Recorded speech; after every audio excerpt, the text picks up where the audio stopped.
Hello everyone. Friends, ये कहानी है शीशी की, जो कि अपने ड्राइवर को बोल रही होती है और तेज़ चलाने के लिए।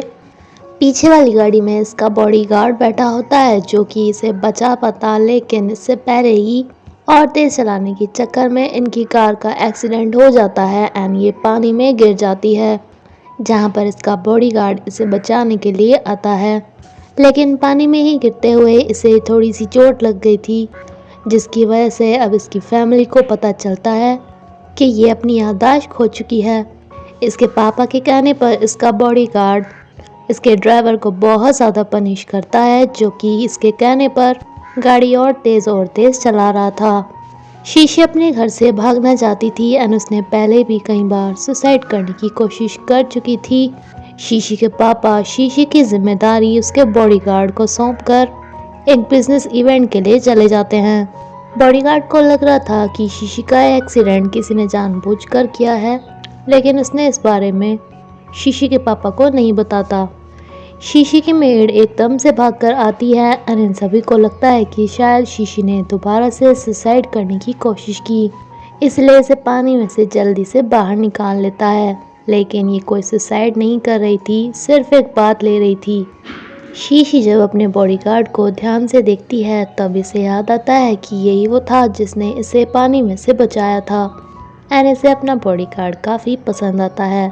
शीशी की मेड जो इसे दवाई देने के लिए आई थी वो काफ़ी ज़्यादा डरी हुई थी, लेकिन जब शीशी इसे थैंक्स बोलती है तो इसे यकीन नहीं होता, क्योंकि अब से पहले शीशी का बिहेवियर काफ़ी ज़्यादा रूड था एंड इसके बॉडीगार्ड को भी इस पर शक होता है। शीशी जब अपने बगीचे में घूमने आती है तो इसे कोई कैमरा में कैप्चर कर रहा था, जिससे इसका बॉडीगार्ड इसे बचा लेता है। साथ में उस कैमरे वाले को भी अच्छा मज़ा चखाता है, लेकिन ये शीशी को कोई नुकसान पहुंचाने वाला कैमरा नहीं था।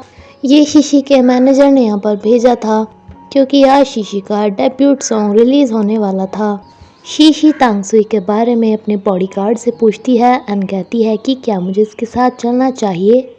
बॉडीगार्ड कहता है कि मेरा काम है सिर्फ आपको गार्ड करना, आपको ये बताना नहीं कि आपको इसके साथ जाना चाहिए या नहीं। लेकिन हाँ, मुझे इतना मालूम है कि इस डेब्यूट सॉन्ग के लिए आप बहुत ज़्यादा एक्साइटेड थी और मेहनत कर रही थी। इसकी मैनेजर तांगसुई, जिसे इसकी याददाश्त जाने के बारे में पता था, वो इसे बताती है कि भले ही तुम्हारी याददाश्त गई हो, लेकिन तुम डांस नहीं भूली होंगी। स्टेप देखो और तुम्हें डांस आ जाएगा। शूशू से मिलने उसकी एक फ्रेंड आती है, जिसके बारे में इसका बॉडीगार्ड बताता है कि आपकी इसके साथ अच्छे से बनती नहीं है, इसलिए थम संभल कर रहना। ये शीशी का टाइम वेस्ट करने आई थी, लेकिन शीशी इसकी बातों में नहीं आती। देन ये इसे बोलकर चली जाती है कि लिपसिंग कर कर कब तक काम चलाओगी। ये तो हम जैसे कुछ लोग को ही पता है कि तुम्हारी आवाज़ कितनी बेसुरी है, सिर्फ तुम्हारा डांस अच्छा है। जो लोग तुम्हें जज करने आएंगे ना, मैं उनके साइड में बैठ के ही तुम्हारे बारे में उन्हें बताऊंगी। ये बात शीशी के क्लोज मेंबर्स को ही पता थी कि इसकी आवाज़ कितनी बेसुरी है एंड ये हमेशा किसी और की आवाज़ पे ही डांस करती है। कि अपने बालों में रबड़ लगा रही होती है तो इसका बॉडीगार्ड इसकी हेल्प करता है। स्टेज पे जब इसका इवेंट स्टार्ट होता है तो अचानक से माइक ख़राब हो जाता है, जो कि इसकी उस दुश्मन वाली फ्रेंड ने ही कराया था। यहाँ पर इसका मजाक बनने वाला था, लेकिन इससे पहले ही ये गाना गाना स्टार्ट कर देती है, जिससे इसकी फ्रेंड तांगसुई एंड इसका बॉडीगार्ड तीनों चौंक जाते हैं कि इसकी आवाज़ इतनी सुरीली कैसे हो गई। शीशी के दुश्मन तो इसका एक छोटा सा एक्सीडेंट भी कराती है, जिससे कि इसका ये बॉडीगार्ड इसे बचा लेता है। इसे काफ़ी बुरा लगता है कि इसके बॉडीगार्ड को इसकी वजह से चोट लग गई। शीशी को अपना ये बॉडीगार्ड काफ़ी पसंद आ गया था, जिसकी खूबियाँ ये गिन रही थी कि ये काफ़ी लॉयल, हैंडसम एंड ब्रेव है, साथ में काफ़ी ज़्यादा मिस्टीरियस भी। लेकिन इसका ये बॉडीगार्ड अपने एक फ्रेंड को बताता है कि ये असली शीशी नहीं है, मुझे पक्का यकीन है कि ये कोई और है, क्योंकि इसका बिहेवियर काफ़ी चेंज हो गया है। दरअसल कुछ टाइम पहले जब इसके बॉडीगार्ड के पापा का एक्सीडेंट हो गया था, जिसमें उनकी डेथ हो गई थी, लेकिन डॉक्टर ने शिनयान को एक की दी थी जो कि इसके पापा के पेट में से निकली थी।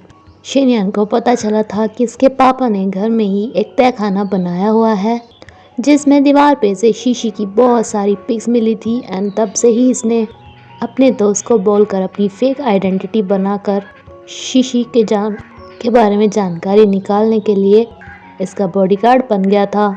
शिनयान को जानना था कि इसके पापा का शीशी के साथ क्या कनेक्शन है। तभी हम एक सिंपल से लड़के को देखते हैं जो शीशी की फ़ोटो देखकर कहता है कि अरे ये तो मेरी फ्रेंड गुआन है, इसने अपना नाम कब से चेंज कर दिया, ये तो इतने दिनों से मिसिंग थी। ओह तो ये अब हीरोइन बन गई है। इसे कहीं से शीशी की इस मैनेजर का नंबर मिलता है जिसे बताता है कि वो मेरी बेस्ट फ्रेंड है, लेकिन ये इसे एक फ़ैन कॉल समझकर अवॉइड कर देती है। तांग सुई शीशी को एक डायरेक्टर से मिलवाने वाली थी, लेकिन शीशी नोटिस करती है कि इसके बॉडीगार्ड को काफ़ी चोट लग रही है, बट फिर भी इसके लिए इसे इसके साथ ही यहाँ पर खड़े रहना पड़ेगा। शिनयान इसे बताता है कि आपको ड्रिंक नहीं करनी क्योंकि आपसे सहन नहीं होती। इसी बात पे ये इतनी ज़्यादा ड्रिंक करती है कि डायरेक्टर के सामने ये टुल हो जाती है एंड इसके बॉडीगार्ड को इसे यहाँ से लेकर जाना पड़ता है। शिनयान को यह बताती है कि मैंने ये सब तुम्हारे लिए किया जिससे तुम जल्दी से घर आ सको, तुम्हें चोट लगी है ना, एंड मैं तुम्हें बता दूं कि तुम मेरे क्रश हो। शिनयान को भी ऑब्जर्व करना था कि ये शीशी है या कोई और, इसलिए ये भी इसे देखता ही रहता है। एंड हमें पता चलता है कि तांग सुई शिनयान के इस फ्रेंड की गर्लफ्रेंड है, जो इसे बताती है कि मैं बहुत बिजी रहने वाली हूँ इसलिए मिलना कम हो पाएगा। देन हम देखते हैं कि शिनयान से कंट्रोल नहीं होता एंड ये शुरू हो जाता है, लेकिन ये सारा शीशी का एक सपना था। कंपनी में भी पहुंच जाता है, जहाँ जब ये तांग सुई को देखता है तो इसे देखता ही रह जाता है। तांग सुई को जब पता चलता है कि ये वही फैन है जिसकी कॉल इसके पास आई थी तो ये इसे डांटती इससे पहले ही ये दोनों नीचे गिर जाते हैं। तांग सुई इसे सिक्योरिटी गार्ड्स के हवाले कर देती है, लेकिन रास्ते में ही इसे अपनी बेस्ट फ्रेंड मिल जाती है जिसे देखकर ये काफ़ी खुश था, लेकिन ये इसे पहचानने से मना कर देती है एंड इसके बॉडीगार्ड का शक और भी ज़्यादा हो चुका था। बॉडीगार्ड इसे ये बात प्रूव करने को कहता है तो ये इसे सी फूड देता है कि ये मेरी बेस्ट फ्रेंड आनगवान को बहुत ज़्यादा पसंद है। बॉडीगार्ड इसके लिए बहुत सारे गिफ्ट लाता है कि ये तुम्हारे फैंस ने तुम्हें दिए, जिसमें से ये सबसे पहले वो सी फूड ही उठाती है, लेकिन तांग सुई से बोलकर फेंक देती है कि ये शायद ख़राब हो चुका है। इसके बेस्ट फ्रेंड को ये देखकर काफ़ी बुरा लगता है कि इसका दिया हुआ गिफ्ट आनगवान ने यहाँ पर फेंक दिया, लेकिन तभी इसे ये दुश्मन फ्रेंड मिल जाती है। शीशी को अपने जाड़ में पेन हो रहा था तो इसकी मेड इसे बताती है कि पेन तो हो गई क्योंकि आपने पिछले हफ्ते ही तो अपनी जाड़ निकलवाई थी। यह नोटिस करती है कि इसकी तो सारी की सारी जाड़ इसके मुंह में मौजूद हैं, इसलिए ये रात को ही डेंटिस्ट के यहाँ पर पहुँच जाती है।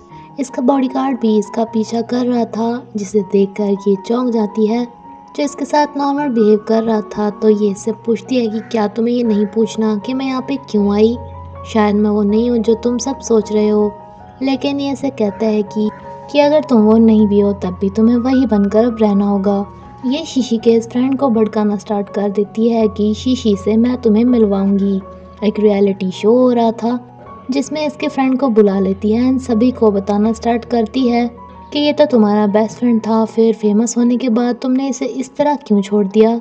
लेकिन शीशी का फ्रेंड अब भी शीशी का ही साथ देता है कि ये तो मेरी फ्रेंड अब भी है एंड इसे गले लगा लेता है एंड इसे कहता है कि भले ही तुम मुझे ना बताओ कि तुम मेरी फ्रेंड हो, बट मुझे पता है तुम वही हो। दरअसल जब शीशी के दुश्मन इसे भड़का रही थी इसे तभी समझ में आ गया था कि इसका यूज़ कर रही है, इसलिए इसने सारी बात की रिकॉर्डिंग करके तांग सुई के पास भी भेज दी थी।